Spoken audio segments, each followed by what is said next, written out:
Yo, what's up, dude? Okay, so this is gonna be fucked because the sun's in my face. By the way, this is Dude, actually advantage me. So welcome in. We're doing the fantasy draft for our league. We've I think this is our like fourth, fifth year in our league, but next year we might get a tried and true league going. But this year we dude, honestly left off the Mariners Creator League, which I'm dying to get into. Like you that and would be I, fun. like co-managing a team together would be kind of fun. Those Yeah, arguments, just you and I trying to like fight to the death of who wins on like starting rotation and stuff like that would be kind of interesting. But yeah, this is gonna be fun. So first on the clock, it looks like Juan Soto went first. We have a Yankees fan that was picking first, so not surprised there. This might be disadvantage us. So for all of you out there, I am actually playing as tried and true this year.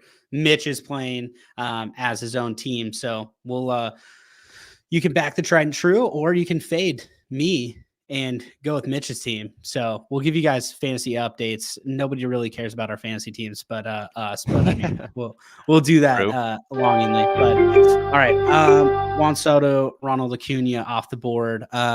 Dude, we were actually just talking about this. How wild it is. The rankings on ESPN compared to like Yahoo and other sites. So Dude, Kyle Tucker is fifth.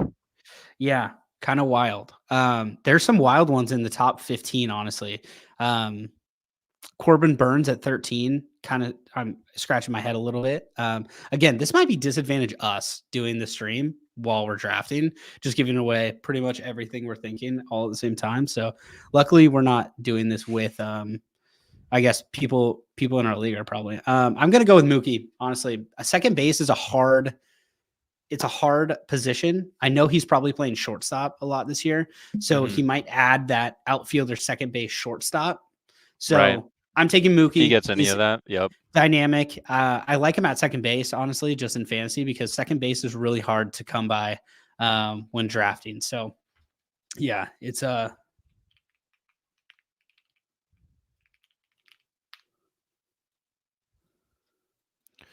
oh, dude, ESPN was like down for a minute while we were. Dude, it's still down for me. I'm actually like not gonna get in. We'll see. Can you get in? Are you on mobile or are you on the computer? I'm trying both right Also, now. if our comments Okay. are on, so throw in any comments for all of you guys watching. Throw in any comments. We're letting the chat pick some of our picks. Like I'm totally down for the chat to like totally take over and do a democracy by committee here. So yeah. So any feedback, any picks that you guys have for us, Mitch and I are going to be in the chat with you guys. Appreciate we're letting the chat ride. Jersey Jerry style, pretty much letting the chat take over this whole stream. So, Yes, sir. I'm thinking about maybe making an alt account and just throwing ooh, in like an Alec Manoa suggestion. Just tank your season off, right? just just take all your burners and use it for this Dude, chat. oh my God. I love that, honestly. Dude, I feel like, Julio going off the board at 5. How do we feel about that? ooh, I do Julio, like that. I mean, just clearly, for the, clearly, we have some Mariners fans in the league, which is we had fine. somebody go But all Mariners last year, I think. They had like Logan Gilbert, George Kirby, Julio. Mitch, you're on the board. Yes, sir. Dude, Kyle Tucker has to be a troll. There's no way. That is like I feel like that's got to be just a straight up are you paying attention check. I love the Jordan pick right after me. That is a little Julio. funny. Yeah, no, that's I kind of what's funny is I know who picked that one after me, and they're Mariners, like diehard Mariners fans. So Um Honestly, out of all the third basemen, like Jose Ramirez, bar none. yeah, no, like that. I like that pick. That's going to I be a like that tough pick. position. Am I crazy? Did Jose Ramirez play second base ever in his career? I don't think so. Really? He's always been a third baseman? Pretty sure. I'm going to cling on to the like 2 games he played at second base real quick. Dude, surely there's like some reason for Kyle Tucker being this high. I guess last season he was at 524. That's kind of crazy. Hell yeah, dude. 2017, 2016. Jose Ramirez, 9 games at No second base. way. Okay, wow, yeah. 9 games. 2015. Yeah, you remember that. Okay, so I was kind of right on this. He didn't start as a second baseman, but in 2015 he was 22. He played 33 games as a second baseman. I feel like I feel a little bit vindicated that like he had at least some time at second base early in his career. So Right. yeah, I know ball. So that's a big one. Dude, Kyle Tucker had a much better fantasy season than I give him credit for. Yeah, he did.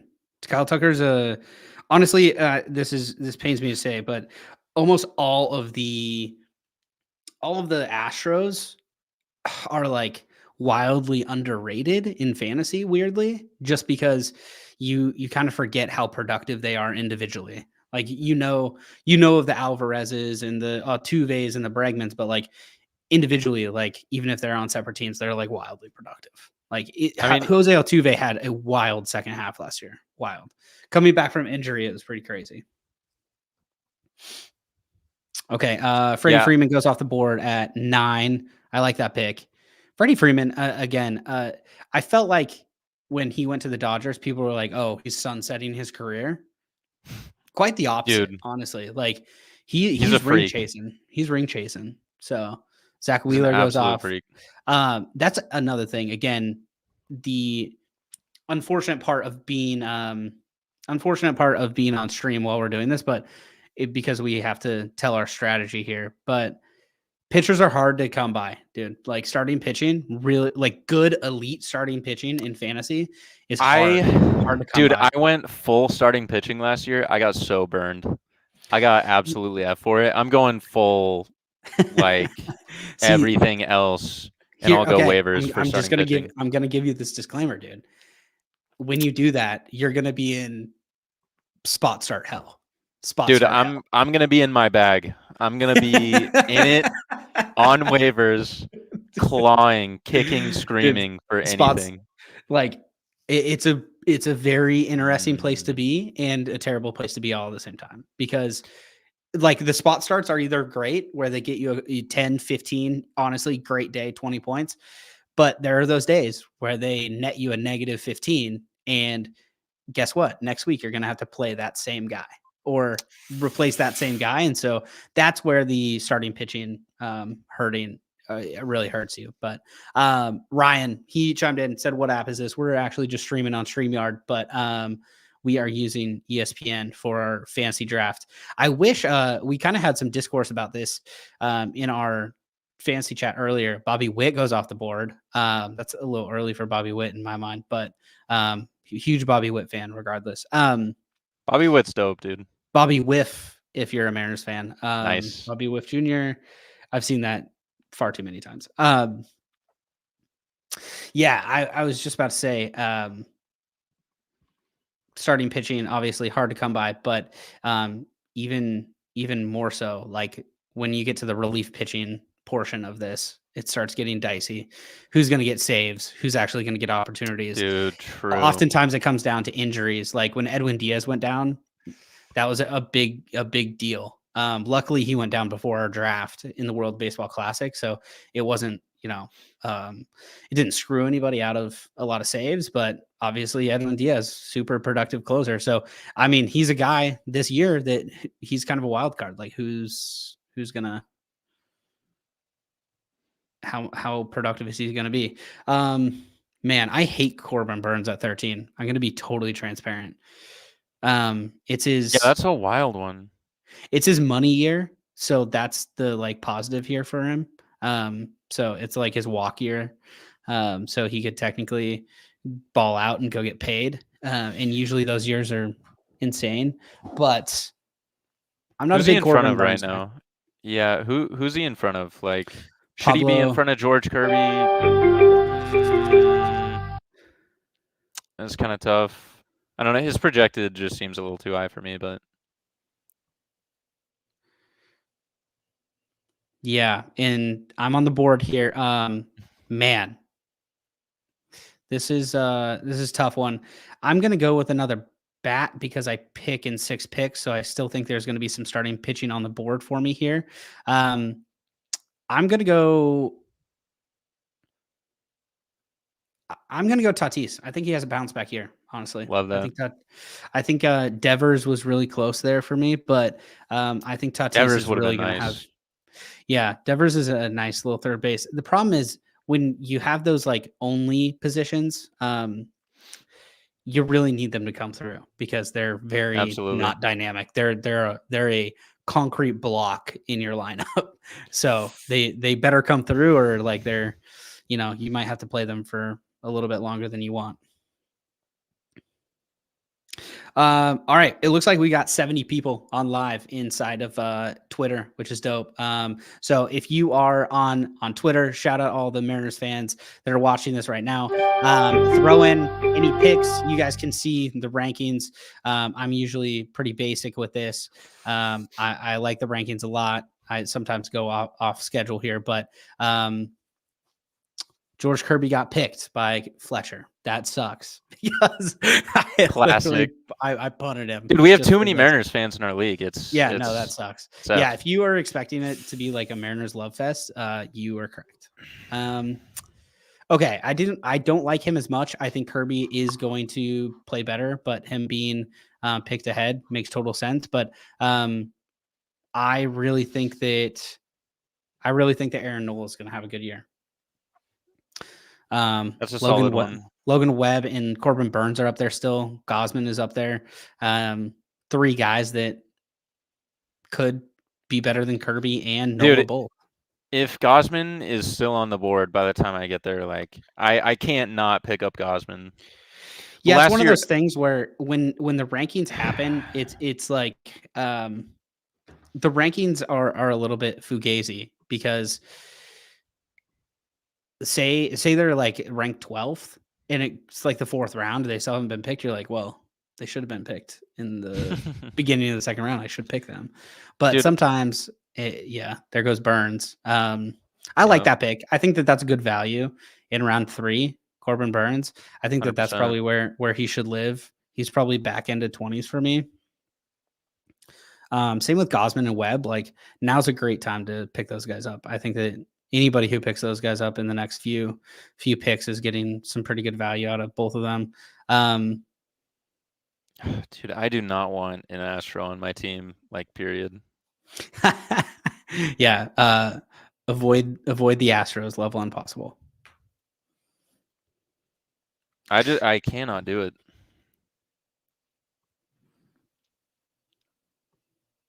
All right, looks like we got 70 people on Twitter now. Love that. So appreciate you guys joining us. This is really our first live on Tried and True.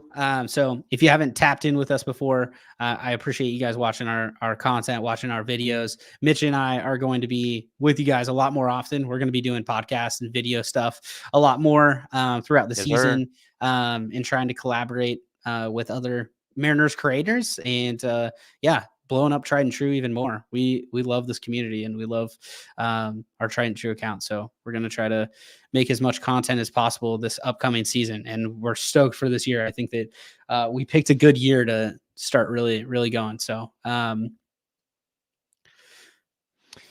right, I think I'm going Ozzy Albies. It's either that or Rutschman. Although, where's Big Dumper? I have to have Big Dumper on my team.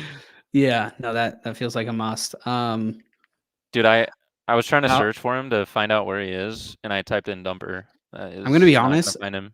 I think Logan Gilbert is wildly underrated in the rankings here. I think he had a weird year last year where maybe the pitch clock hurt him a little more than most people, or he just got blown up a couple times. This is completely Not completely. Like this is recency bias from today. Like I watched him go 5 strong, and he's trying out a couple of new pitches, a cutter and a two seamer that he's thrown a lot more. I think Logan Gilbert is just underrated in general, not just in fantasy. I think Logan Gilbert is going to have a fantastic year this year, and who knows what his ceiling can be. I think that everybody's kind of tagging Kirby as the next opening day starter or next number one. Logan Gilbert, like he can for a pitch reason, what by the way, for sure. Like, but the embarrassment of riches of talent in that rotation right. is insane. Like, imagine being Scott and sitting there next year. Logan has a sub 3.5 ERA in 2024, healthy all year, does great. Pitches in a playoff game, let's say, hopefully a couple. You have Kirby, who same situation, but a year younger, and you still have like Donkey Castillo still there. It's like, and then The you've got Rock. Miller and Wu, who could potentially just go bananas this year. I can see either one of them going bananas I'm this year, and gonna they're not going to be a number one starter next I'm year. gonna temper expectations for Miller and Wu a little bit, just because we've gotten too lucky, I think, with Kirby and Gilbert. Going like Gilbert, Kirby, Wu, Miller in the span of 3 years is like insane, and then trading for Luis Castillo, like this starting rotation became a thing like over the last 3 years. Like that's the time frame that we got all these players. Yeah, that dead ass feels impossible to be It honest. really does. Like it feels Like insane. it feels crazy. So, Colton's telling you gotta put some bias aside, Mitch. You gotta throw out some Astros in there, dude. Dude, fuck that. I did this. I had CD Lamb in my fantasy football league, and I actually was like actively rooting against him the whole year. I ended up trading him. I couldn't do it. Just hated the Cowboys too much. I mean, this is an obvious Adley Rutschman pick in my opinion. I don't know how you can't, but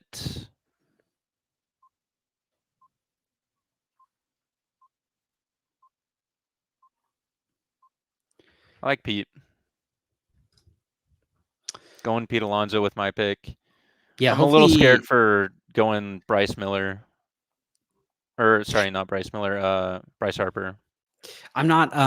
It feels too late on a Sunday to try and make up a trade scenario which Pete Alonso becomes a Mariner. But in my heart of hearts, like my gut tells me, like at some point in the next 18 months, he is going to be a Seattle Mariner. Like I can't stop that feeling of thinking Pete Alonso fits our lineup and this team like incredibly well. He definitely would be one of those guys, but obviously with Ty France and Tyler Locklear, like you just can't ever justify it, in my opinion. I don't know how you do it.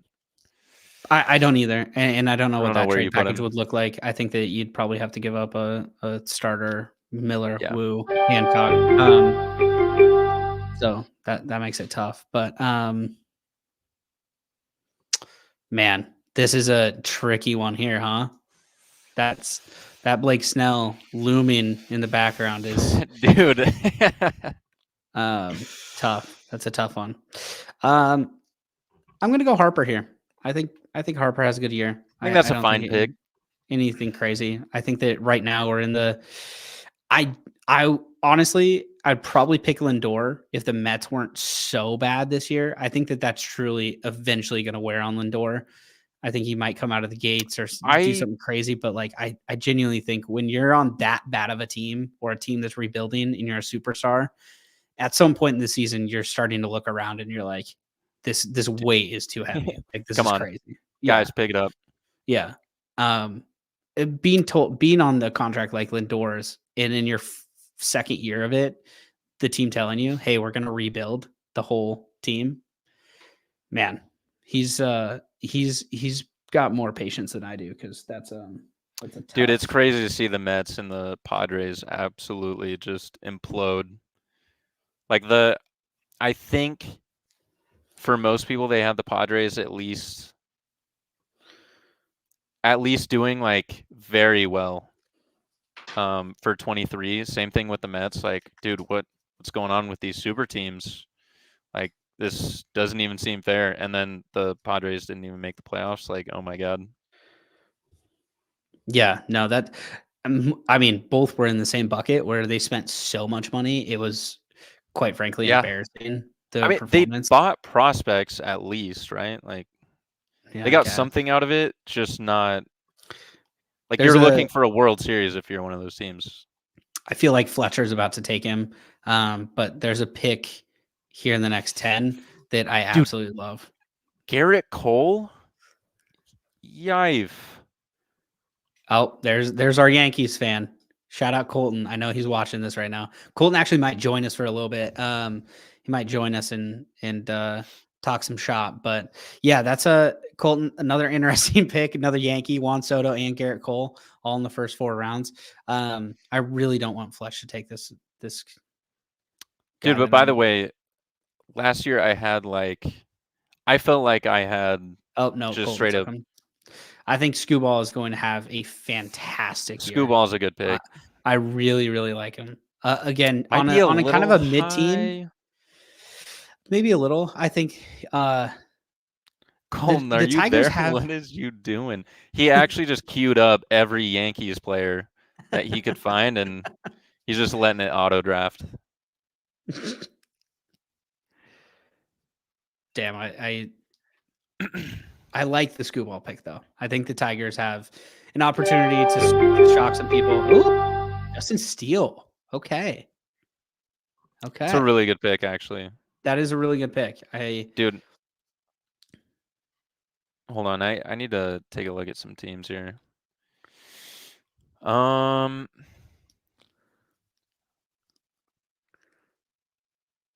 so last year, few competitive teams were Brickman's, Baby Ruth.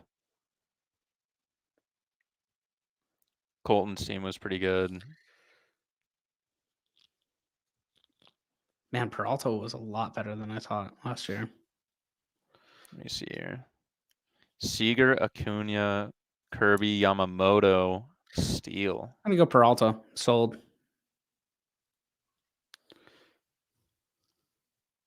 Cattell scares me a little bit this year. I think he had a absolute crazy season. Literally took the Diamondbacks so far last year. A lot of times single-handedly. I don't know how much he's going to be able to keep that up. I root for him so hard that I also feel like sometimes I want to pick him like first overall, and I'm like, okay, chill out.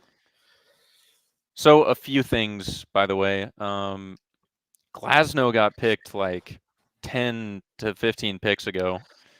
That seems a little early. I just straight up avoid players that get hurt like the plague, which I think is why Altuve was still on the board, just got picked. And then dude, Glasnow was last year his first season that he actually pitched like a full season. Dude, I've had a He lot of problems averages with like Glass now. Like I think averages Glass like now. 90 innings. I don't think that he has pitched over 130 innings more than one time. Yeah, that's crazy. So obviously the upside is crazy. The upside is insane. But if you're looking for a guy that's going to eat innings, he's like he pitched 120 innings last year, and that was the highest output he's Oh my had. god. And he's in his age 30 year. Wait. So yeah, that's a tough one. That's a tough one for him. I'm actually sad I can't go Cattell here, but I'm actually really surprised Lindor is still on the board. I'm gonna grab Lindor. I'm too. I think that's good. That's good value. I mean, he almost got to the 6th round, and he could be the best shortstop in the league. Like, yeah, I'm a little Mets heavy right now though, which I was last year, and it severely burned me. I had Verlander. Speaking of being team heavy, I almost took Manny Machado, but I have Tatis, and I was like, I just can't do this Padres shit again. Like, I can't. Dude, how does it happen every time? Where you're just like, oh, dude, weird. I have 9 players from the same team. Yeah, like why is this happening? My I don't even bias is like showing a little bit. but also you don't like that team. You're like, Yeah. this team is Yep. not good. Like why is this happening? 128. All right. Chat hasn't picked any picks for me. So I'm gonna go my pick 58. Thank God, by the way. I'm leaving it up to the chat. So chat, throw your picks here in the comments, whether it's on YouTube or Twitter, and your boy is going to be picking the one that comes up the most here. So we'll be checking comments, seeing what the actual pick is here. But chat, I'm leaving pick 58 up to you here. We're in 6 picks now, 5.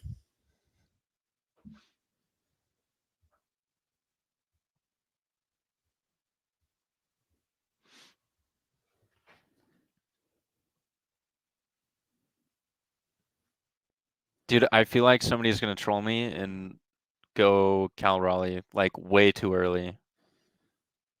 Big dumps cannot not have the dumper himself. Yeah, agreed. I refuse to do it.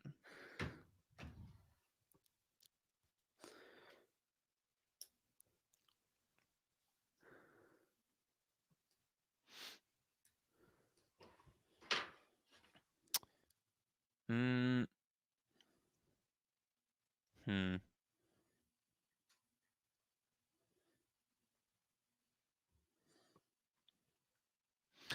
We're just about getting into the closers, which, to be honest, there's quite a few that you could go, and I don't think you'd be wrong for it. Edwin Diaz, Josh Hader, Emmanuel Clace, like, these are all really good. Did Alexis Diaz, yup. I was going to say, did Alexis Diaz get hurt last year? That's a good question. I can't remember. Yeah, I can't remember either. I think he. All right, we have Blake Snow, Lazardo. Fletch is trolling me. Nobody from the league can pick the next pick. That's the rule. I see Dylan Moore's in the chat right now. That Dylan Moore, nice. I like that. Yeah. I bet you like that. Dude, are we not able to go Pollock, Listella, and Wong just back to back to back? Sounds like something we should be able to do. Yeah. Yeah. I mean, if Tapota can do it, we can. This is our team. For real. I mean, if you're doing like a cross comparison here of guys that we picked up in the offseason versus guys that were picked up in the offseason in 2023. So like a 2024 to 2023 comparison. I think the 2024 guys it's going to be murderers row compared to 2023. It quite literally can't be worse. So it's like we're starting on the ground floor, like Tommy Listella, Pollock, and Wong. Really tempting God with that statement. Like you're saying Pollock, or sorry, not Pollock. Polanco is going to be like Polanco versus Wong, and then you have Garver versus AJ Pollock, and then you have Tommy Listella versus like Mitch Haniger. Let's say. Dude, I would take all 3, not just like 2 out of the 3, not even 1 out of 3. Like I would take all 3, like in a clean sweep that they're going to. I want to say the Teoscar Wong acquisitions actually weren't that bad last year. Like the trades for both of them were probably pretty solid. Dude, Wong actually had like an MLB like 100th percentile implosion of I don't know if we'll ever see anything like that. Actually, we did. Wait, never mind. We saw Winker do the exact same thing the year before. That was brutal on like so many levels. Yeah. Okay, right now I got Harper, Betts, Tatis Jr. Dude, I was so first base heavy, so I am gun shy. I really want to take Goldschmidt here. I think he's going to have a good year. Ooh, I like that. I just was so first base heavy. I'm like sad Yeah, you to can't. pull the trigger on some of these. Dylan Cease, wow.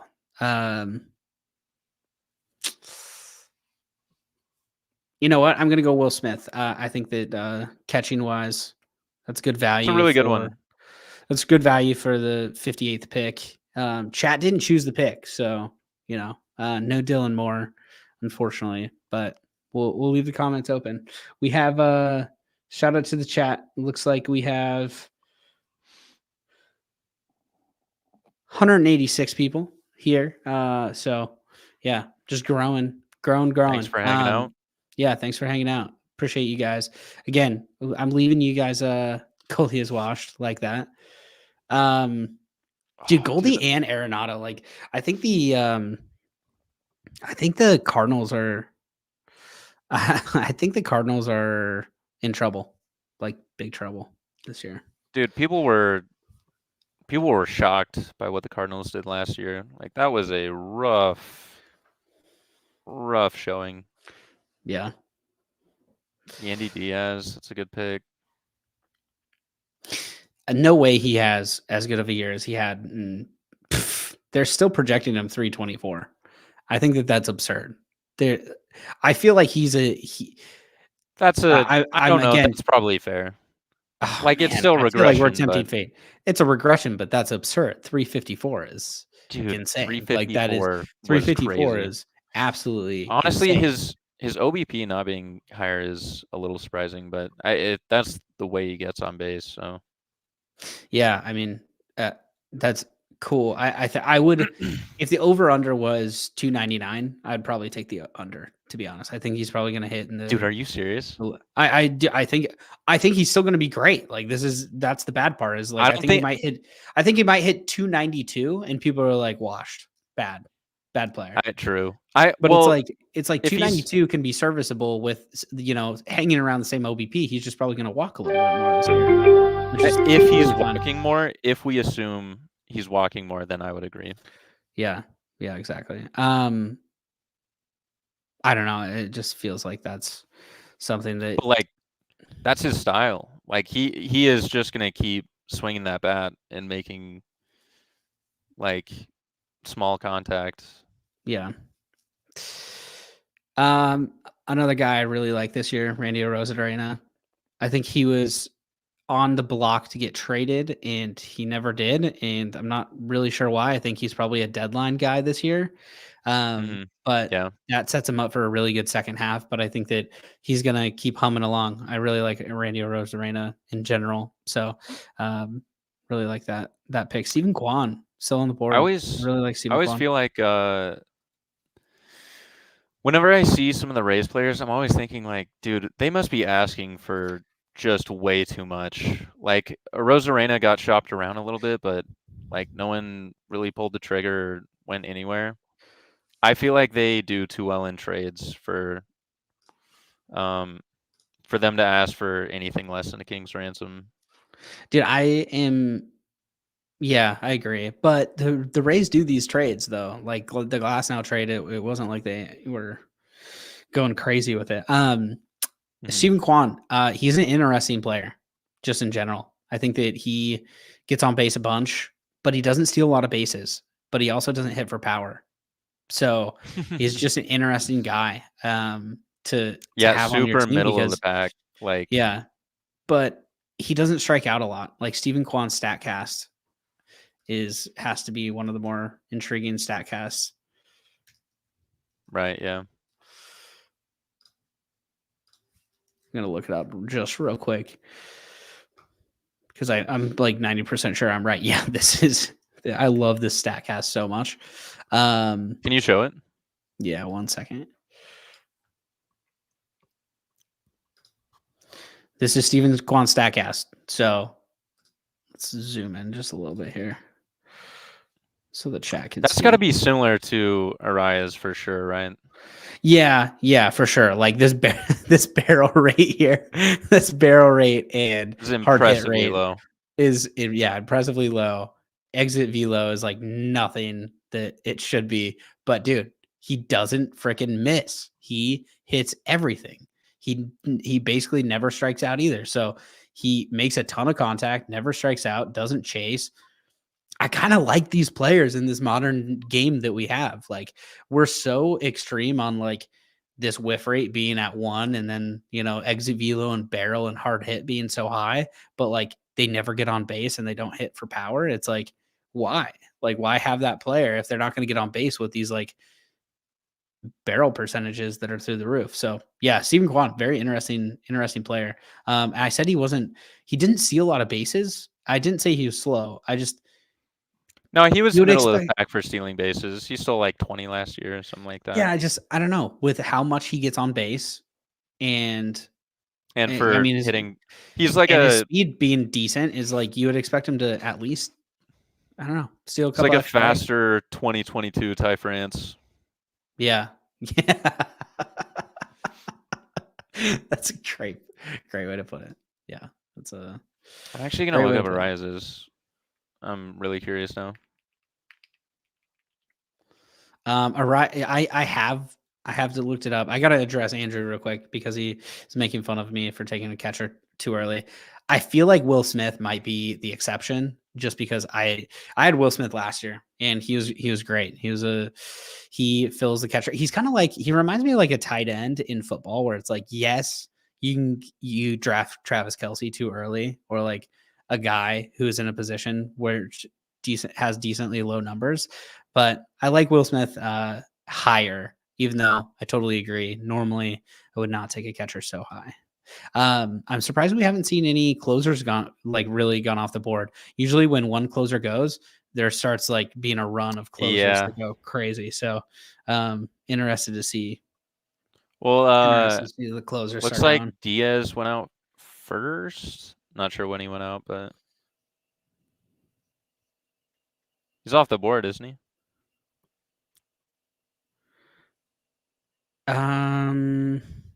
Yeah, Edwin Diaz is gone. Diaz is gone, and so is Hader. I'm surprised that didn't start a little run. Yeah, we still got quite a few, especially in this middle of the pack. I had Duvall last year. Is decently productive. 39 saves, did pretty well. I didn't draft him very high though, so he was just good value. Yeah. I feel like you can find pretty good value relievers not even at the back half. Like, you can pick up free agents that are getting saves pretty regularly. Yeah, you in the can, free agent absolutely. market, especially for bad teams like Colorado last year. They had a few rotating closers, but there was one, I forget his name, that was on fire for like 3 weeks. He had like 7 saves in 3 weeks, and I was like, this is my guy. But he's on a bad team, so they never win. So it's hard to get saved. You never win. Yeah, they can go on like a 10-game losing streak, and you're just sitting there like, oh, well, this kind of sucks. This team's shit. Exactly. There goes a Raz. Yeah, fair enough. Dude, we talked we talked you into getting Steven Kwan. Yeah. Nice. The StatCast sold you, or? I had him last year. Somebody dropped him, which was absurd at the time.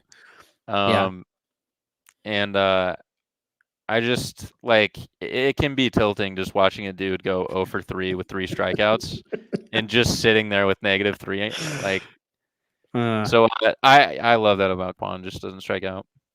Yeah, no, I think that's totally acceptable. Yeah, I feel like that was my crux, having so many first basemen last year, because the first basemen are usually DHs. So I had rotating first baseman, DH, and then I had one that was like a first base outfielder. Yeah. The problem is, if you have first base on your list of positions, you strike out a lot. Like, that's 100%. Like, I don't know why, but like, as soon as you're you get that first power, base tag, you're swinging for the fences. Yeah, dude, like your whiff rate that on StatCast is high. Like, it's. Or if you're Ty France, you're just grounding into double plays over and over and Ty speed though. Ty speed. Here he's back. He's back. He's fully back. All right. No, but I have a really bad habit of drafting pitchers that had like an absurdly good season and immediately falling off a cliff.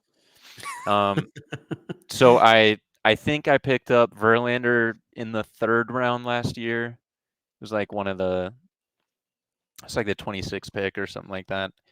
Um, and Verlander was like out most of the season. And then even when he wasn't, he was good, but like definitely wasn't worth the pick. And then I had Alek Manoah at 45, which was I think pick like he was like 4th or 5th round, and that didn't go super well.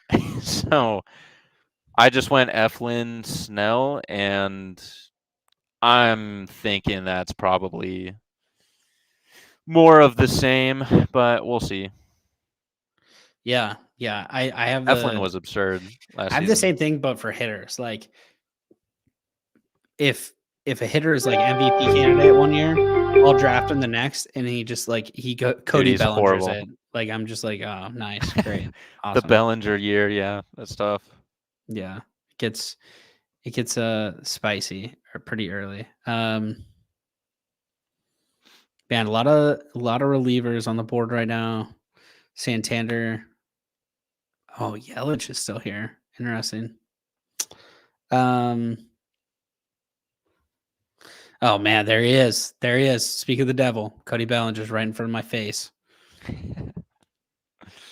Do it. No, I can't this early. I'm gonna go draft Romano. I like him. I think the Blue Jays are gonna win a lot of games. All right.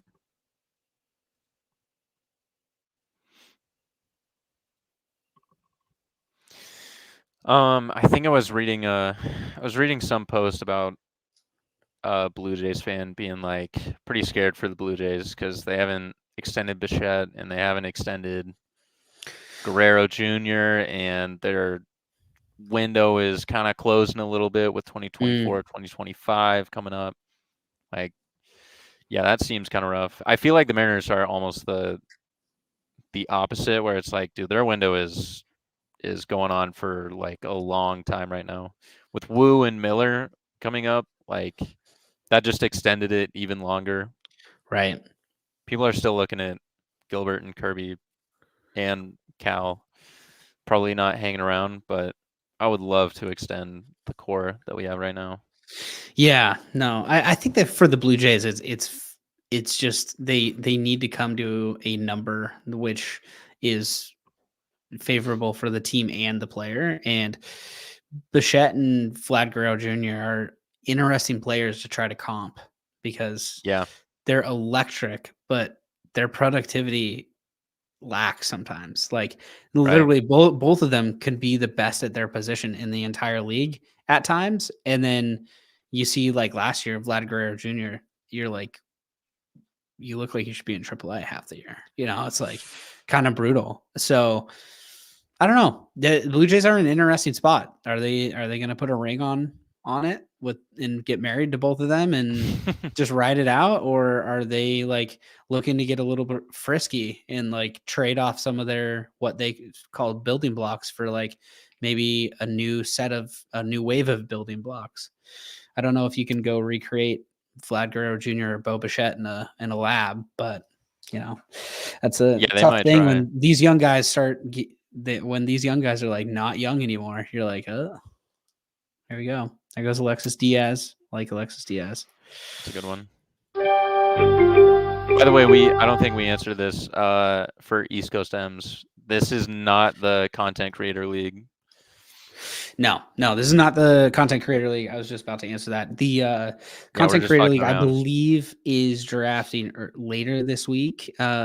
But yeah, shout out a couple of content creators in the Mariner space. The Marine Layer guys, they just said they are going live every Sunday on Twitter, Instagram, and YouTube, which is great. So catch those boys every Sunday. Excited to, dude. I feel like we went from having not much Mariners content. There's quite a few YouTube creators that were posting every now and then. There's a few, podcasts every now and then, but there's a whole slew of podcasts now. Dude, there's a bunch of YouTube creators now in the M space, and Twitter is popping on a daily basis. So love one that. of them.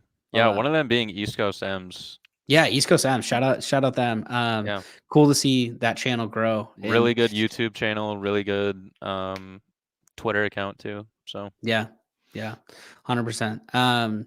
Yeah, I feel like the Mariners Twitter has grown up a lot in just a year. Like I feel like people tasted a little bit of 2022 success. It was off the rails for a little bit, and we're finally back on the rails. Like just, I wouldn't say headed like fans, but like there's no more just like 100% garbage spewing accounts out there. There's some pretty funny accounts. There's meme accounts. There's like decently serious like reporting accounts. So a very well balanced group, at least from what I can see. I'm sure that there's an extreme version of Mariners Twitter that we're not on right now, but maybe we roll the dice and get in on it this year. Maybe the Tried and True account just becomes like kind of a wild place to live in. No, I'm kidding. I think that I'm excited for this year. Just yeah, 100%. chopping up. But yeah, that I'm excited for the Mariners Content Creator League. I think that that's going to be fun to see who comes out on top on that one. Talk cool. about like Mariners being taken early. Like imagine a Mariners Content Creator Dude, League, and how fast George Kirby's going off. Like, are we gonna? Probably is like the 6th pick. Like people are just going buck wild with it. I'd love to see it. I feel like they have to make a pact that everybody chooses a Mariner in the first round. Like that's just or just like before coming in to. I would actually love that. That's a great idea. Yeah, like first round Mariners only. Like Mariners only first round. Get like I think there's 10 people in the league. 10. The problem is the 10th one gets no, the 10th one doesn't get screwed because like the 10th one gets the worst Mariner technically, but gets the first real pick. So it's like the worst Mariner, but like Ronald Acuna Jr., right? So well, I was gonna say or you just have like you have everyone pick a Mariner before going into the draft, and then you pick normally. Right. I like Chris Bassett this year. I think he's gonna. Yuri, is he? I gotta go look up real quick. I think did it just come out that he's hurt, or there was a Marlin that was? Yeah. There's some bad news about him. Dude, spring training has like murdered players left and right. Yeah. They're not they're just giving a projection, but I think there's like really bad news about him. not funny bad news, but like funny that somebody picked him just now because I think that there's like elbow things happening with him. Mm-hmm.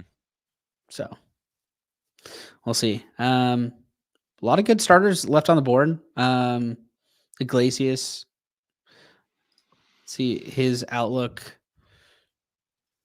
He had a bunch of saves last year. I had him for most of the year, but he's kind of hurt. And then he lost his he lost his closer role for a minute. Then they had like, I don't know. The Braves just had it. Braves have a weird philosophy. Oh, there goes Cal Raleigh. Mitch, you got him. Dude, I went as long as I could. Ladies and gentlemen, we got him. I had to take him off the board. Although right now I am like a little nervous. We're starting to get into the point of like, is this player dog shit or will they have a phenomenal season? What we're really getting into is like, do you know ball stage of like, dude, is this person actually good or was this person good when you remember him? Right. Like, dude, I picked up like there's a lot of like Chris Sale. Here's the thing with like Chris Sale used to be good. You're like, why is he down here so far? He's going to be so good. You get lucky because guess what? Like a lot of things in spring training indicate he might actually be healthy this year and he might actually do well. So he's one of those guys, but yeah. Dude, I picked up like my team last year I thought was so good. I had like Pablo Lopez in the like 94th pick. I picked up Sonny Gray off of waivers, Kodai Senga off of waivers. I had Kevin Gausman.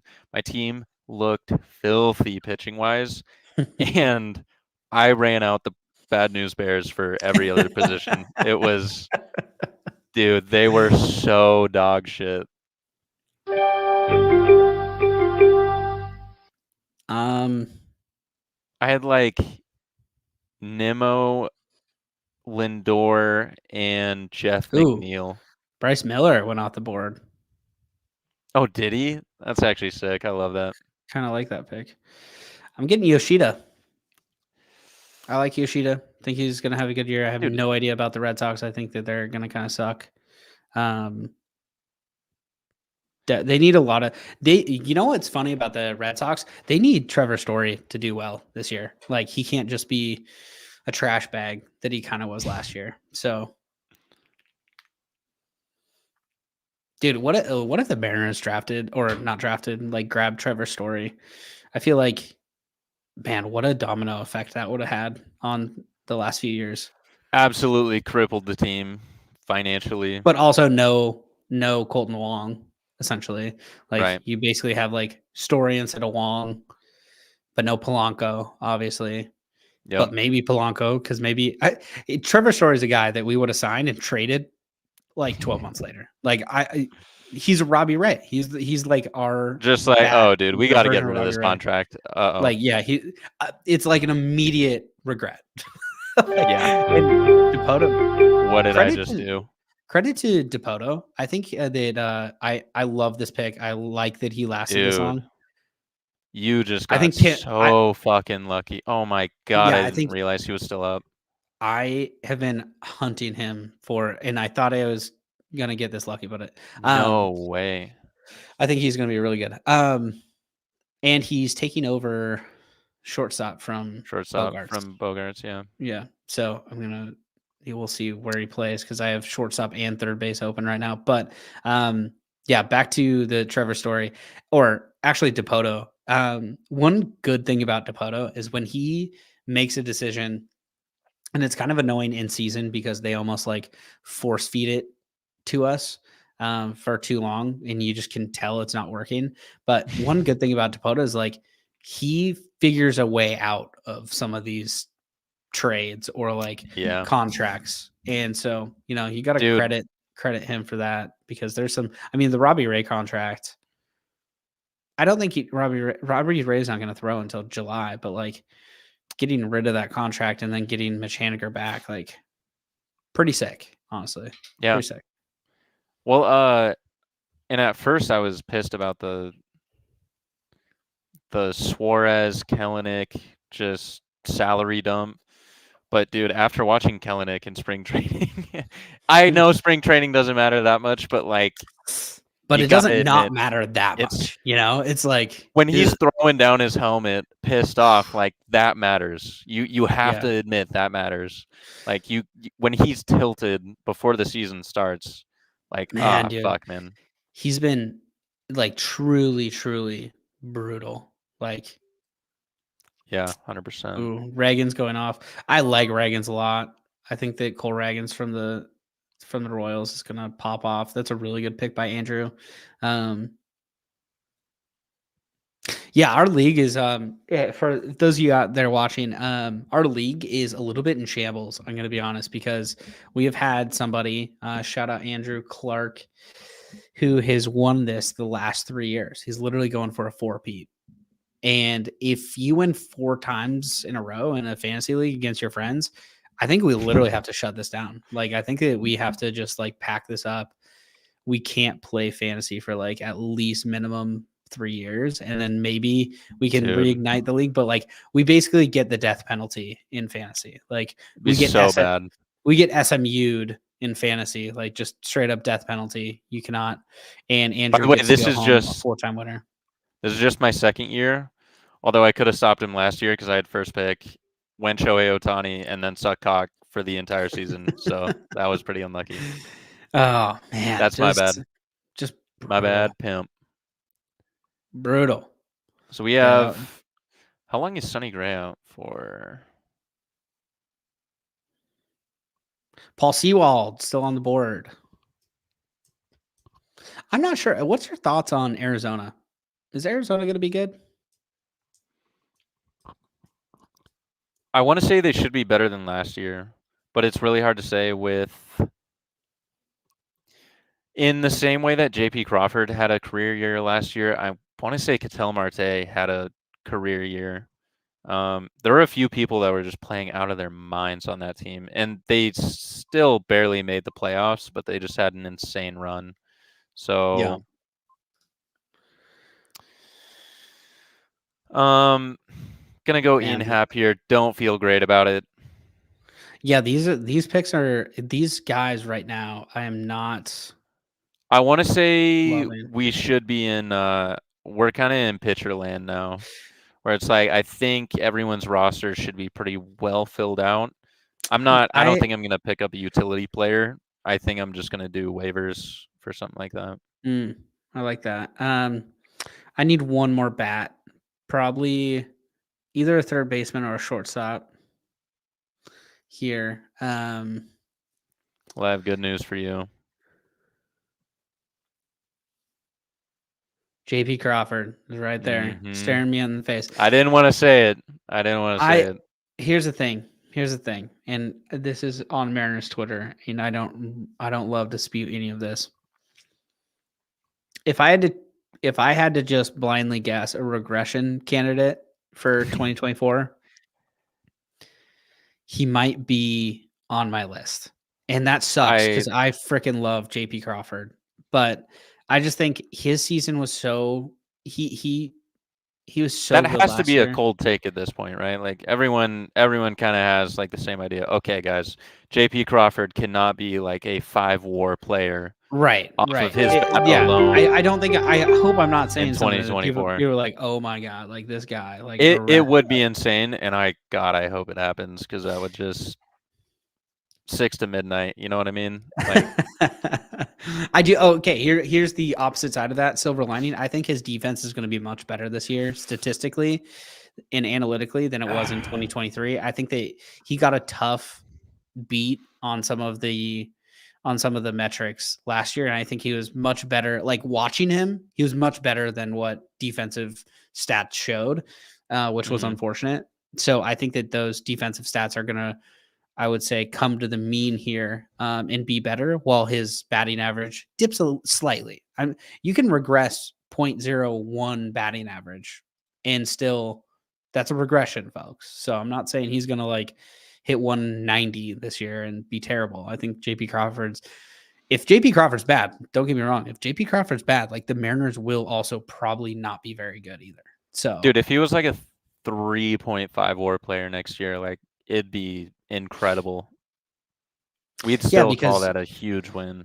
because Garver, Polanco, Julio, they're People all should going be to make picking up. up the slack, yeah. Those three are going to be making up any war that is left behind by JP. But again, I By the think that way, he's him should defensively. we traded for Winker, Teoscar, Wong? Like I don't have to say it. I don't have to say it.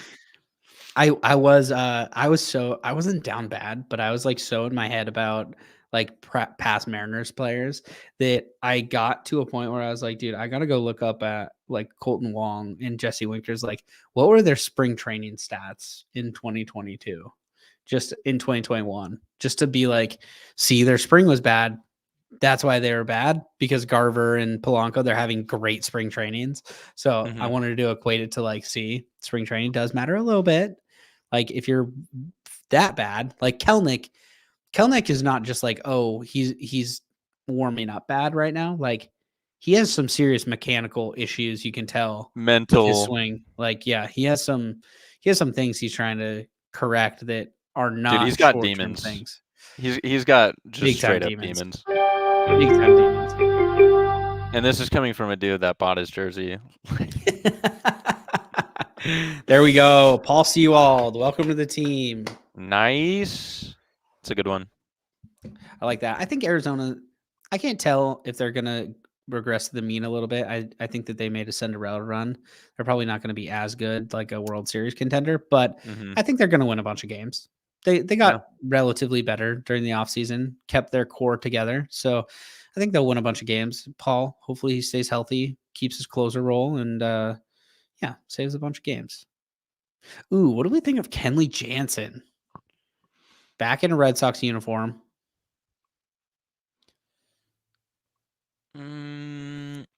That's 29 kind of a saves, tough one. projected to 31. They're basically projecting his ERA to be a little higher.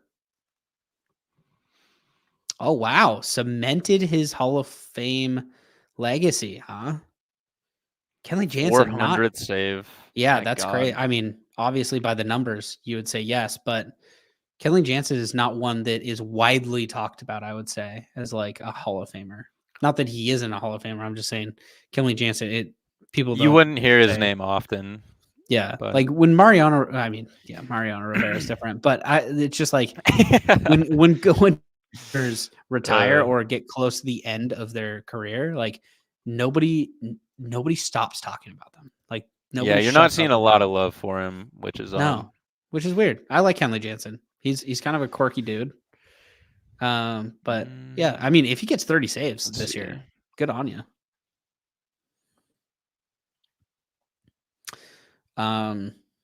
There's a few more bats here that are intriguing to me. Actually, there's a couple of bats and a few pitchers that are really intriguing to me. Is Cano from Baltimore? Is he healthy? Oh, that's a really good question.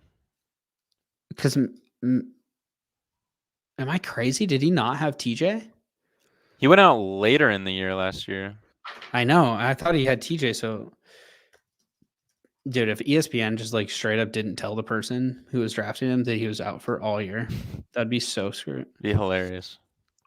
Let's look at news. Yeah. No. Set to be the Orioles setup man in 2024. He's so nasty, dude. His sinker is disgusting.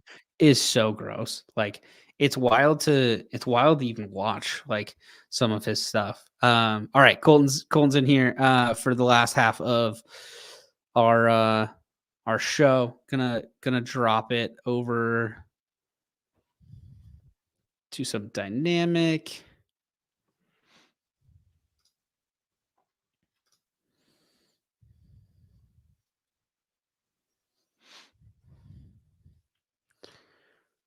One sec, gents.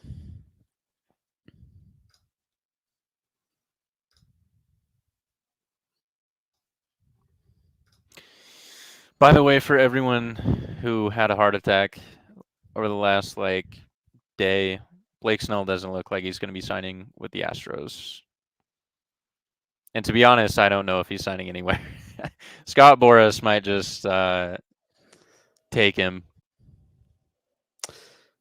Yeah, I don't know what's happening with that. Like what they're going to end up doing. Dude, I actually have no idea. Tanner Scott, Pete Fairbanks.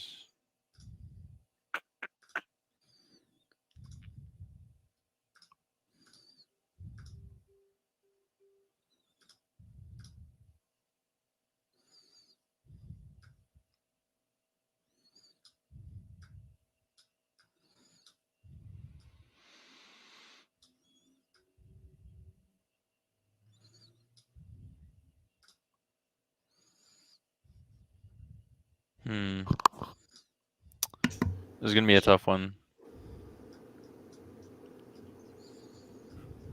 Yeah, what are you thinking here? I actually think of Braxton Garrett. I'm kind of effed on pitchers, and that's going to suck a little bit, but dude, waivers is just going to be filled with phenomenal pitching, so I don't think I care that much.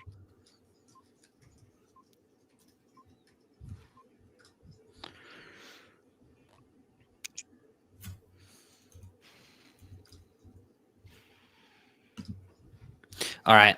Colton's in. What's up? What up? How are you guys? Now we're doing good. How do you feel about your team so far? It's not good. I let my bias show. Juan Soto first overall. That was a pick. Listen, I really struggled with it. I really wanted to take Acuna, but I don't know. I think that short porch in right field, that's really calling my name. So I actually do like that. That's an interesting take. That's the best explanation that we've had so far. No, No, I like that. Garrett Cole. I saw you drafted Garrett Cole too. How are we feeling about Garrett Cole? He's fine. He's fine. Dude. Do you know something about his timeline that we don't hear? No, I know what everybody else knows, but as a Yankees fan, I got to tell myself that he's fine. Colton's going to be personally icing it for the next couple months to get him back on track. I don't know. The fact that there's not a lot of news has me a little nervous, but what did they say? Like 1 to 2 months? Like he's 3 to 4 weeks without any pitching, and that's kind of all that is really. That's it. Pretty much. Like, I mean, it's just there. I mean, when it first happened, there was all sorts of like rumors of scales of. No one's really been clear on like what the injury actually. Yeah. I mean, so. I'm interested to see how that turns out because they've been so tight-lipped about that whole thing. So I'm genuinely curious, like how that's gonna end up. If he doesn't pitch, man, the Yankees are screwed. Dude, they went from like a great starting rotation to I'm like nervous looking at it. Like you can't get rid of I don't know. It's like if Strider was out or something. Like you just can't lose a pitcher like that. Yeah. It's hard to bounce back. That's tough. How do you think the Yankees are going to be overall, like in the division and everything? 1 sec. I have no idea what I'm doing here. So pause that. Oh yeah, no. Take us through it. Take us through this. You got back-to-back picks here. So I hate back-to-back picks. So you need third base and outfield. I know. I screwed around a little too much here. Oh, what am I doing here? I'm going to go Alec Baum at third base. Well, I was literally just about to talk about Alec Baum. I was wondering why he was still on the board. There's actually some Phillies on the board that are intriguing. Also, Justin Turner, now Blue Jay. We'll see how productive he is. But honestly, I think he's going to be pretty useful. Probably a free agent, most likely, in our league. But I think that somebody's going to pick him up somewhere along the line, and he'll be all right. Yu Darvish lasted till round 14. Dude, man, I was thinking about you. That's a tough one. Oh. Just kidding. That's way too early. I feel like that's one of those checks of that's so excited. A do you know ball.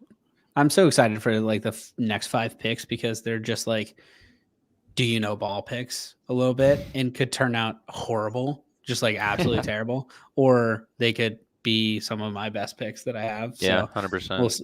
We'll see. Just straight up carry you through the season. Yeah, no, I'm telling you, it'll happen. Yeah, dude. Again, like waivers brought me like 100 extra points for like a few positions last year.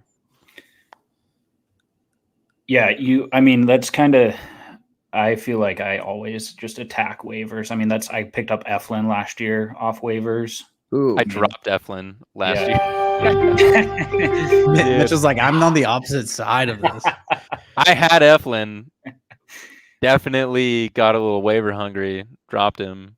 I feel like our league is very trigger happy. I mean, I remember when like Dansby Ozzy Albies got dropped. Albies, Hunter. Dude, I tried to get Albies. Dropped. Like last year was crazy. I think Albies had 9 claims I saw last year, and it went to who eventually won it.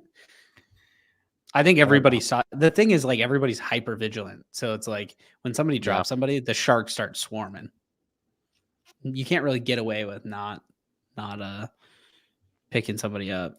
But our league is also sharks about spot starters. Like by the end of the season, you've got like 4 or 5 guys that are fighting for trash starters, but they're probables that day. So it's like, it just like I'll take a risk of -5 to maybe get 9 points. Exactly. Yeah. Yeah, man. I got smoked early in the season last year with like 3 straight spot starters that I had because I had like a empty 5th starter in my rotation. 3 straight spot starters with more than -15. And I was just sitting there like, I can't win games like this. Like, I'm just gonna forfeit my probables. Like, this is terrible.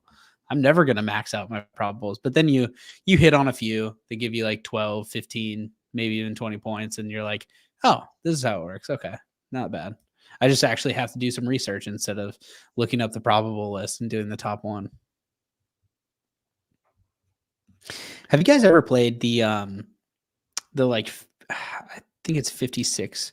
It's like a game that you can play that you try to beat the all-time hit record or hits in a row record, where you like pick somebody every day to get a hit. Dude, yeah. You pick anybody. Beat the streak. It's called Beat the Streak. It's so fun during the season. But yeah, you can pick up to 2 people a day to get up to 2 hits a day. And then you just try to beat, I think 56 is the record, right? Am I not lying about that? But yeah, it's nobody's ever done it. Are you talking DiMaggio's record? Yeah. But nobody's ever beat it on Beat the Streak. Like, not like trying to. Nobody's ever beat it. Dude, and they give you players. Yeah, like they give you the data on everything. Like, how has this batter done against this pitcher historically? How does this pitcher do? Like lefty versus righty. It's crazy. They give you so much info. And you can pick anybody. You're not limited to like any. It's not like if you use one, you burn it. Like, you can literally use the same person for as long as you want, and still nobody's ever beaten it. Like, that's how hard that record is, and that's how crazy like DiMaggio getting that is. Mitch, talk to me about Senga. I love that pick. It freaks me. His injury freaks me out. Senga was okay. So at this point in the draft, I'm going for anyone hurt that was like really good last year. I'm going for honestly, I'm not going to say it right now, but I'm looking at a few players where I'm just like, honestly, like, this dude might be out half the season, or he might just carry me. So I like that. Okay. No, that makes sense. I honestly almost pulled the trigger there. Didn't. I think that his injury does worry me a lot. I just hit shoulder, and he had issues last year with it. Dude, I just remember his performance against the M's in New York last year will forever leave like an imprint on me. He was so filthy with his sinker slider combo. He's disgusting, actually. He reminds me a lot of Dice K, honestly, that doesn't get enough hype. He's like Dice K on a bad team. Yeah, the Ghost Fork is what was it called? His pitch is the Ghost Fork, but what was Dice K was like the gyro or something like that. Yeah, the gyro ball. I remember way back when. And they all throw like they Dude, can't you even and I were obsessed pitches. with Dice K. Like, we're like I had to have been like 10 years old. Dude, because you played him on MLB The Show or 2K. He had like 11 pitches. And you're like, you're just sitting there like, dude, I could do what am I anything looking with this at? hitter right now. Yeah. It's absurd. Also, anytime somebody comes into the league with like a cool ass pitch name, you're just thinking like, yeah, this is dude. Why don't this is the dude? Yeah, but like, why don't any American pitchers come up with like a cool pitch name when they're honestly, like, if anyone's gonna do it, it's gonna be George Kirby. Dude, like, he's just gonna create some shit while he's listening to dubstep, just throwing out some. I need Paul Skeens to like show up with some random pitch in the next 12 months and be like, see, I told you. That'd be sick. Francisco Alvarez, I think, is a really good pick. That is a solid, like, breakout catcher for. I don't know who I'm gonna go with here.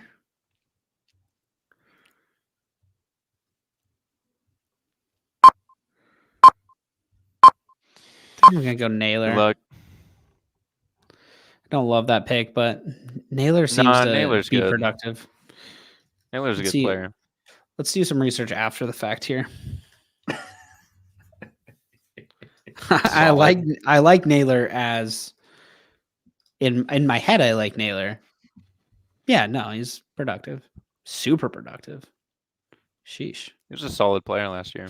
He's like a more powerful Quan. Slower. You could say that. But he like, because he hits for average, but his average in OBP, like he doesn't walk, or no, not a Quan. Who are we looking at that like, oh, Araz. Like he doesn't walk ever. And you can tell by the OBP being close. Yeah, he's just hitting the ball. Oh, now my pick is again, dude. I'm in shambles. Dude, I'm just looking at like what is going on with these closers. There's like 5 back to back to back. You know what? I was talking a lot about Kenley Jansen. Let's do a swan song for Kenley Jansen. Yeah, I heard you mention Mariano there for a second and then very quickly retract. So I was trying to make a comparison of like a closer that was not as good, obviously, as an all-time great that nobody shut the hell up about. But obviously everybody talked about Mariano. But yeah, it feels like Kenley Jansen, like Colton, I mean, you're a Yankees fan. Obviously, you don't care for Kenley Jansen that much, but it feels like nobody talks about how he's like a surefire Hall of Famer. I think so. I mean, I think everybody forgets his days with the Dodgers, you know. I mean, that was a long time ago, but yeah, I think he's a Hall of Famer. I don't know if it's like surefire, but I think so. He has 400 saves though. That's crazy. It feels like when you hit a certain threshold, like 400 saves is like, he's in. Yeah, I didn't realize he had that many. It's longevity, and I mean, I hate to like sit here and just make Kenley Jansen's Hall of Fame case for him, but it's longevity and it's rings. He's he won a World Series with the Dodgers, 2-time reliever of the year, 2-time NL saves leader, 4-time All-Star. But he's just been doing it for a long time. He made his debut in 2010. So this is his 14th year in the league. He could still go for a while. That's crazy. Yeah, 420 saves. Dang. Pretty impressive. That is, see, I know he's been around for a long time, but I just did not know he was that damn productive. Also, Kenley Jansen's made some fat bags. Wait a second. Man. Dang. Good for him. Kenley Jansen has made he signed through the 2024 season with the Red Sox. He'll have made $140 million as a reliever. That is some pretty good money, I would say. Damn. Good for him. You think either of them last long enough to get close to 600? Sorry, I'm looking at Craig Kimbrell too. He's also year 14. What is Kimbrell at? Do we know Craig Kimbrell? He's right behind him. He's at 417. Nah, I don't think so. I think that Craig Kimbrell is like, he wasn't even a closer last year, was he? He was like he was the setup man for a while. At least Jansen's 23 saves last year. Kimbrell. Yeah. And Jansen had 20. 29. Honestly, closers at the height of their career when they're getting like 50 saves and they're just incredible.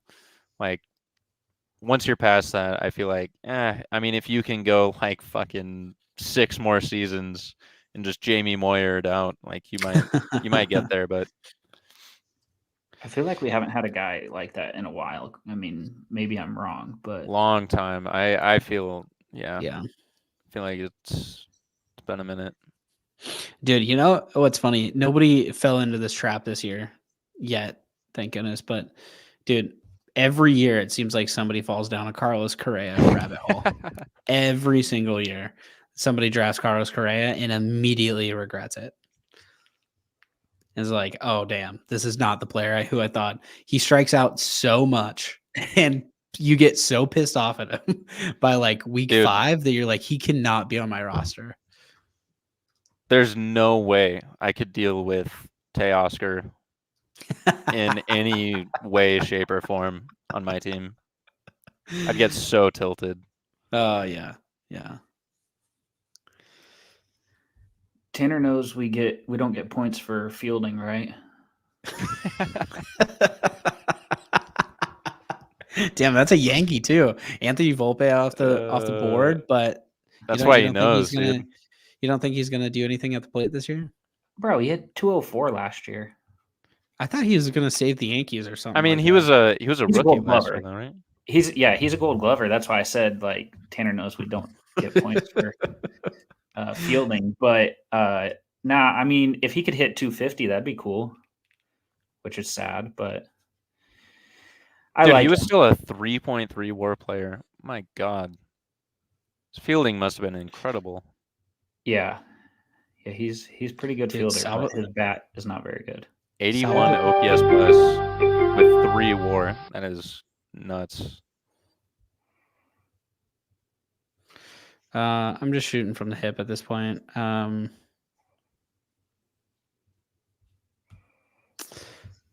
probably gonna take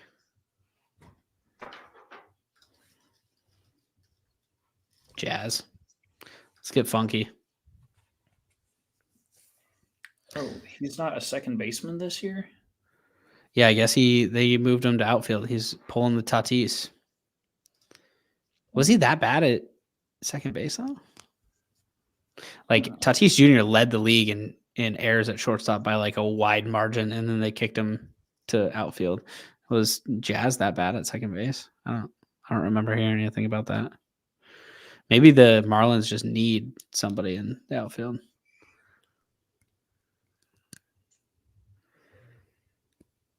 Man, this is a who's who now.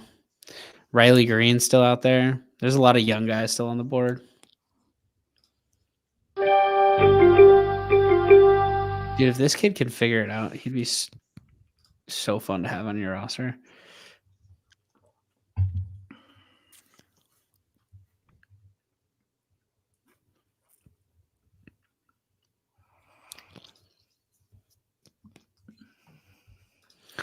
Dude, I feel like the Red Sox are going to be terrible this year.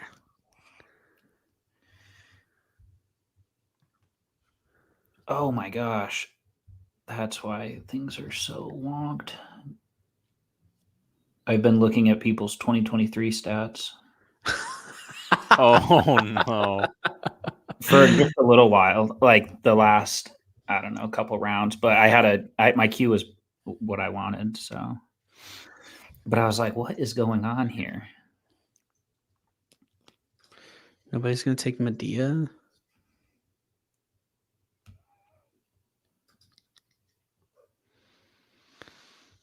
I feel like I'm going to do the same thing I did last year and fill up my bench with pitchers.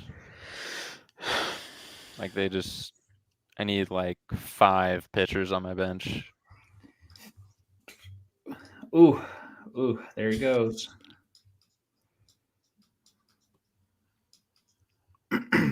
Jackson Holiday. Oh, attaboy. Dang. See, I feel like a keeper league for baseball would be so fun just because those players become instantly more attractive to draft and stuff. But like in our league, just being a 1-year league, I don't know how much Jackson Holiday is going to help you out. Like I get that it's fun. It's like the end of the draft, but I think it was Miles last year. Shout out Miles. He drafted literally like 5 of the top 10 prospects. And by like, oh my God, dude, by week that 6, had me dying.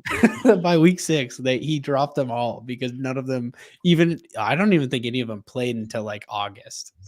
And even when they're playing, it's not like they're like doing that great. It's their first year, or honestly, first month of being in the league. Yeah, I feel like Jackson Holiday. I took Wyatt Langford, but like you got to go for those guys that are probably going to get called up this year at some point. Yeah. And hopefully sooner rather than later.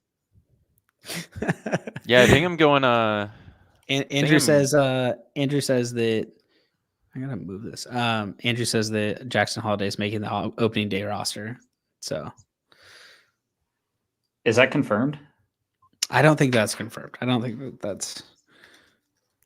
He looked not very good against Paul Skeens. Let's see what are there odds. I wonder what the odds makers are saying right now. Even if he does make the opening day roster, Andrew, I'm curious what you think what his ceiling would be like. Do you think he would be instantly like a rookie of the year candidate, or do you think it would take him a minute to get adjusted? Holy moly. He's hitting 323 in spring training. Not bad. Have you guys seen the video where he's like walking through I think it's his dad's. It's his dad's house, or like his where he spends the off season. He has a little apartment in some barn with a couple of cages, and then he's got like a golf simulator right next to him, and then a wiffle ball field. Sick. And I'm just like, dude, it's insane. Man, these starting pitchers are horrible. I mean, I feel like at this point you're just trying to get lucky, like maybe Cutter Crawford or Bello. These guys Gibson. are all. He just got a pretty nice contract. Yeah, he did. Could go Gibson too. He got the old. He set the floor for what George Kirby is about to get. That's kind of a joke, but not really. Actually, that's his contract was like, here's what the minimum is going to be for George Kirby. But also it's funny because basically they just bought out all of his arbitration years. So it actually didn't extend him at all. Like it kept him the same amount of years he would be with the Red Sox or under team control. So the Red Sox just did right by him, I guess, by paying for him early.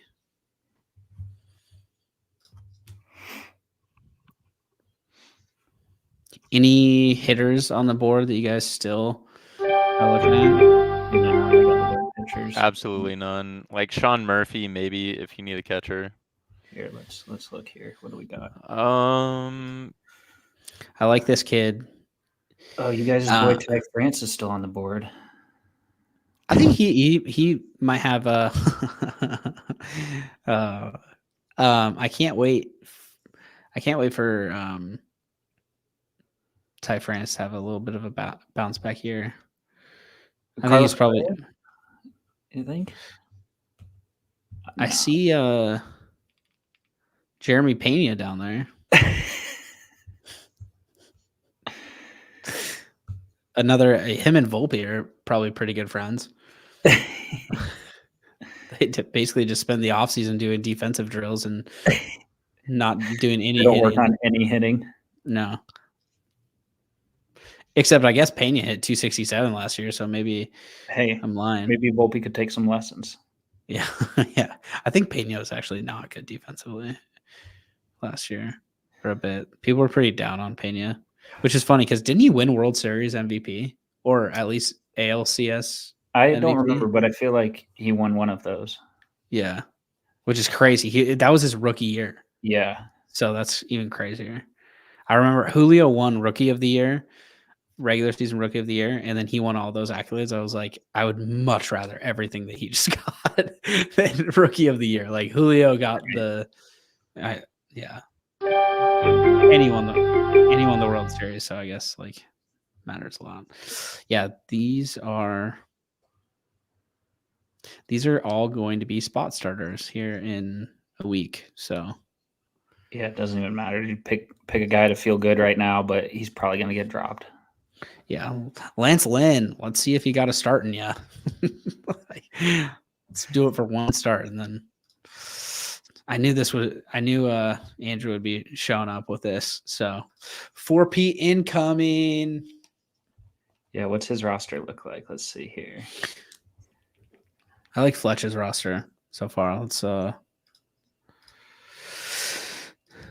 dive into Andrews, Real Muto, Goldschmidt. It's so funny because he said Goldschmidt is washed in our chat. Just getting in our heads. Yeah, he literally made me not draft him and then drafts him.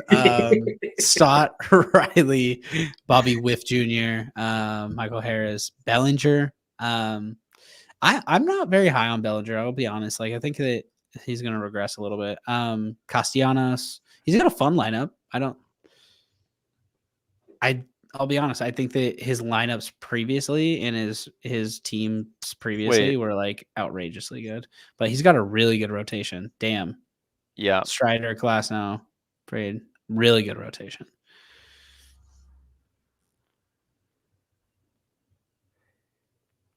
Yeah, he's got a Michael King. Gonna miss that guy. I mean, I'll say this: like after previous drafts, I was looking at Andrew's teams, and I was like, how? Like, how did this happen? I know. How did we allow this to happen? So I feel a little bit better, although I might have false confidence because I've lost 3 years in a row to him. So like, my expectations are at ground zero. Can't talk too much trash on the three-peat champion. Ooh, Fletch has Brian Wu. That's fun. Dude, I can't believe Colton, did you see Darvish went in the 14th round? Yeah, I did see that. Super late. Well, he almost had a 4.5 ERA last year. But didn't he start like super slow and then he was fine by the end of the season? It was something like that, but he ended up being fine. Also, the Padres overall were just like hot trash. Yeah, Fletch has Kirby, Bichette, Trout, Yelich. Fletch has a good lineup. It's a good looking team. Yeah. Seager needs to stay healthy here. Seager, Acuna, Trout, Bichette and Seager need to stay healthy for sure. Yelich is going to be interesting, actually. Yeah, I like Yelich. I was looking at Yelich a little bit, but he's so hot and cold. Like he hit 280 last year, though. Honestly, better than I thought he did. His power has kind of gone away, though. Like he had, remember, what was 2021? Was it? He had like 40 bombs in 2021. But yeah, Yamamoto will be interesting. Yeah, how y'all feeling about your? How do you think he's going to do this year? I mean, he pitched against the Mariners the other day and got smoked. Like our lineup was crushing him. So that obviously is not an indicator of how he's going to do this year. But I think that it usually takes international prospects and international players at least a year to kind of adjust. Even Ohtani's first year, he was fantastic, but like there was definitely some adjustments after that first year. You know, he dropped him in the 3rd round. Andrew's giving us false confidence. Don't trust anything he says. He says we drafted a little bit better this year. I don't believe it. We'll see. We'll see by like July if that's true. If he's because I think Andrew went undefeated until like mid-July last year. I was the first one to beat him. Yeah, it's like 8-0 or something like that. Yeah, after coming off back-to-back wins and then going undefeated the first half of the year, I was just like, I think I might just close down this league altogether forever. Yeah. Dude, honestly, there were some nasty teams last year. Like, just straight up unbeatable. So hard. Yeah, Fletch's team was really good. Colton's team was really good. If we can get Tanner to care about fantasy baseball for more than 2 months, that would be the best. I would love that. He likes baseball too. I know. If we made the punishment what it was yesterday, dude, we need a punishment this year. I think he'll definitely do it for sure. 100%. Yeah. How did that go, by the way? I still don't feel good. So, yeah, dude, that had me dying. I would rather do a lot of other things than that. So. Than sitting in IHOP and eat pancakes until you're allowed to leave. Yeah, and our waitress got in on it too. She started giving us shit because we were like, I don't know, 4 or 5 hours in, and we were making like no progress. We came in like, I don't know what you guys' strategy would be. There wasn't really a strategy, but I thought like, oh, syrup will help, and no, dude. From that, I literally watched your first stack. And you guys were like pouring syrup and like your butter was on it. I was like, oh, they're so screwed. Like this is gonna be not great. I feel like if you're did you know that I threw up twice? I knew you threw up once. I didn't know you threw up twice. No, you didn't, dude. Oh my time, God. I got like 9.5, almost 10 pancakes. And then I was like, man, I do not feel good. And I was like, I don't think I can eat anymore. And I'm not staying here till 9 o'clock at night. So I need to do something. So I went in the bathroom and I just like made myself throw up. No way. You actually like stuck your finger in your mouth and like yeah, for sure. The second time was because I felt so bad. But the first time was because I was like, I can't stay here. Like, this is horrible. And also, if Tanner wouldn't have, so I came in last 2 years ago, and Tanner came in last year.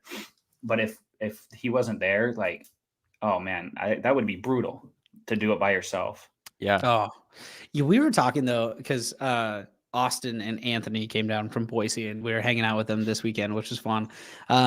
But we were talking about how being alone might, like, for some people be better. Like, dude, I'll be honest. If I was sitting next to Tanner, I'd be like demoralized. I'm like, dude, this sucks. Like, Tanner is just feeding off way the negative energy. Yeah, he quickly went up 5 pancakes ahead of me, and I was like, man, this sucks. But he like stopped, and I kept like gradually going. But yeah, dude, I would get immediately defeated and be like, no, like I hate Tanner immediately, and this is gonna end up poor. But he had the same, like he ate 10 pancakes within the first hour.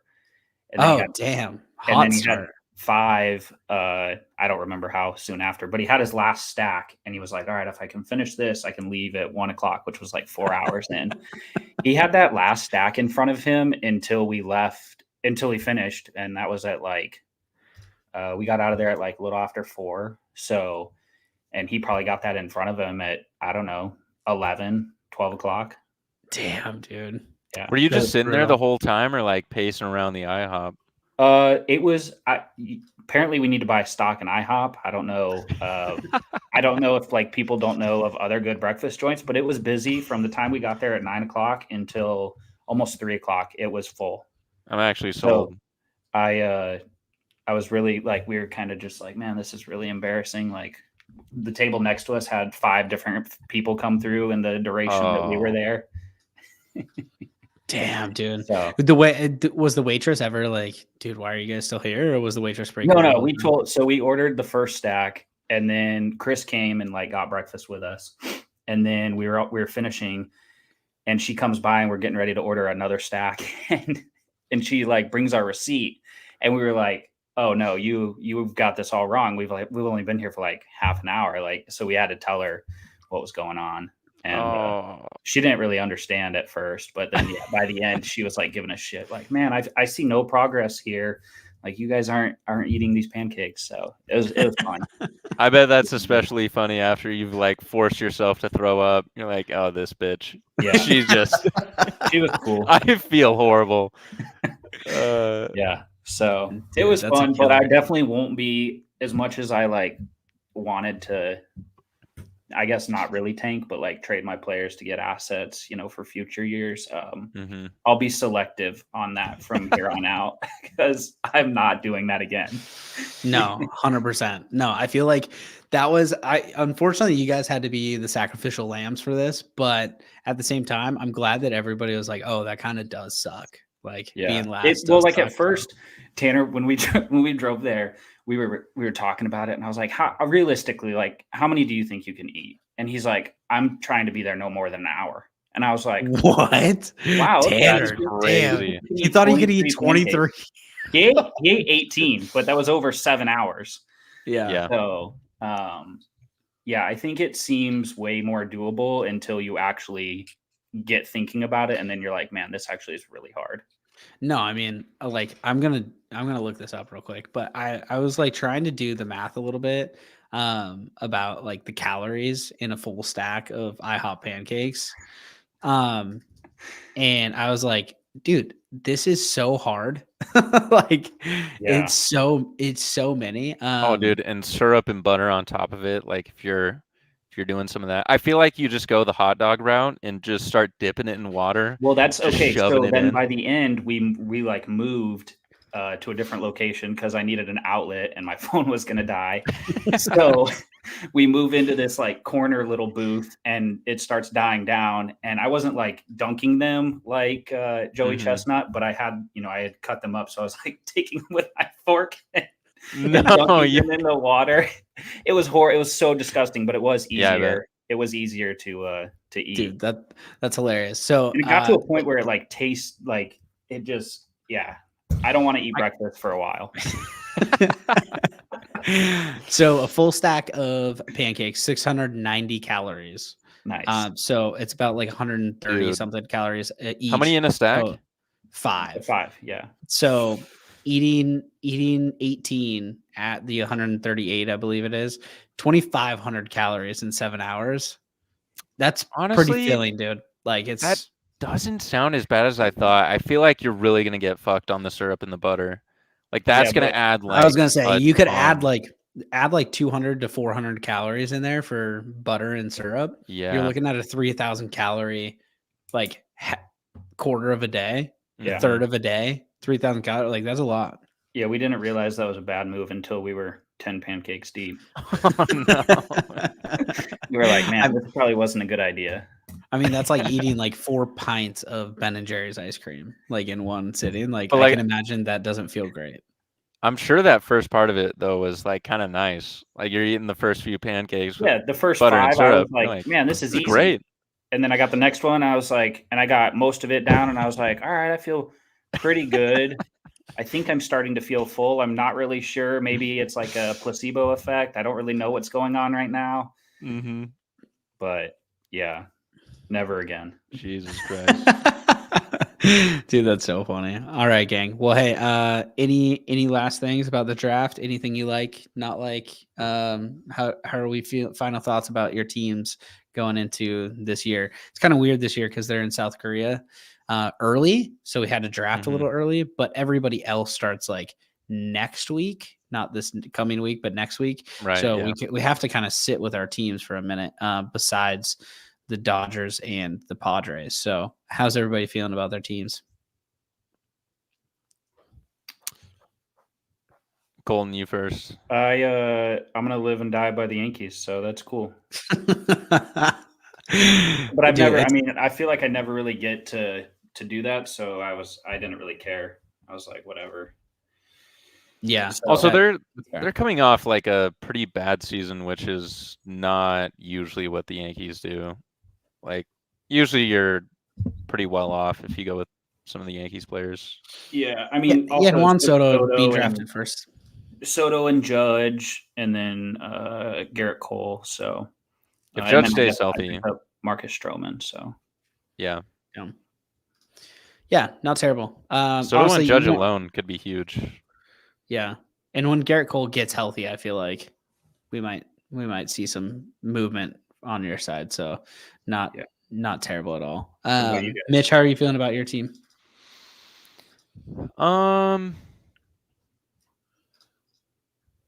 Dude, now that I'm looking at it, it kind of looks like shit, actually.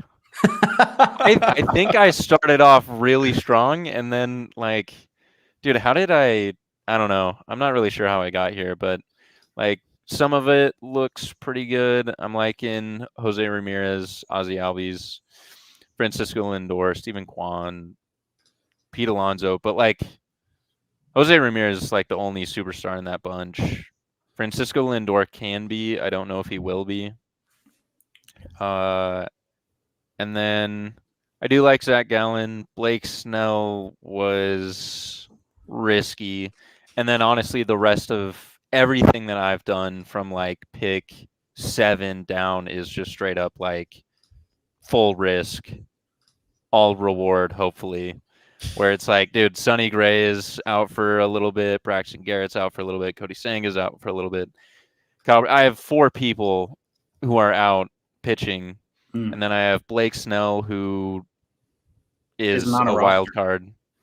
Where's he going? Straight up is not on a roster yet. We have no idea. He is not. Dude, he might not be playing this season. He doesn't even play for a team. He could retire. We still don't know. Dude, I wouldn't be surprised if he doesn't he's not with a team the first month. Yeah, no, that wouldn't surprise me either. I'm really worried with him that it's going to be obviously he's better than Dallas Keuchel, but remember when he was taking forever to get signed, and then he ended up, I don't even think he got signed. I think he signed with Twins in June. Somebody went down and he signed for a terrible 1 year, 1 year and walk deal. I don't know. Yeah, it was a bad deal though. If you don't get signed during spring training, your options are severely limited. And the latest out of Houston, because Houston was the most interested, it sounded like they were making a run at him, is that him and Scott Boras wanted a 2-year, $66 million deal with a 1-year opt-out. So essentially $33 million AAV and a 1-year opt-out. And so it's just their asking price seems absurd this late in the game. Yeah. At this point, if I was Blake Snell, I would just try and go sign a 1-year, $30 million deal and call it a day, and try and get money deferred, or just remove your opt-outs. Either do one or the other. Do sign a 1-year contract with a $30 million AAV, or sign a 4-year, $100 million deal. Do one or the other with no opt-outs, or first year and walk. It seems like he wants best of both worlds, where he can just get 3-4 years with opt-outs after every year. That new style of contract, I hate. It doesn't make any sense for a team to sign that deal, because if you do well, you're just going to hit free agency. And what does that do for the team? The team is sitting there great, we got 1 year out of you. And then if they do poorly, you're on the hook for $30 million and they suck. So you're damn, this is a real nice spot to be in as a team. Right. Yeah. So it's just these new opt-out contracts are very player friendly. And really for a team, it really is interesting to see from that aspect. But Mitch, any other thoughts on your team? This team is you're either first or you're last sort of thing, and I think that's what I'm going with. Just I have no idea. These people could go bonkers or just suck, so we'll see. Yeah, I'm kind of on the same trend here. I've got Tatis, I've got Betts, I've got Harper, I've got Kim at third base right now. I've got McLean. I think you got him late too. You got Kim so late, super late. I think Matt McLean is kind of my wild card, but so is Tristan Casas for Boston and Yoshida from Boston. I've got 2 Boston guys that could dictate how well they do or how not well they do. So, and I don't really love the Red Sox this year. So again, I find myself in a situation having to root for a team that I don't think is going to do very good for the benefit of my fantasy team. So we'll see. My pitching staff is decent. I've got Nola, Peralta, Charlie Morton, Mitch Keller, and then Sewald, Brumano, and Jansen as relievers. So I like my rotation and back end relievers. I think that they'll play well. But yeah, I've got kind of a well-rounded team, but master of none type of situation here. So I think they all have to figure it out. I've got some dudes that strike out a lot, to be honest, but I definitely like what I see with your pitching staff. Got a lot of good shit in there. Yeah, I don't have a super flashy lineup, but I think that it's a super productive lineup. Randy Arozarena isn't going to be somebody you're going crazy about, but if he can hit 260, 265 with 22 bombs and steals almost 30 bags, take that productivity any day of the week. So, yeah, some wild cards in here. If Yoshida can actually hit 290 plus this year, he'll be a big benefit. And then Josh Naylor, another guy on my squad that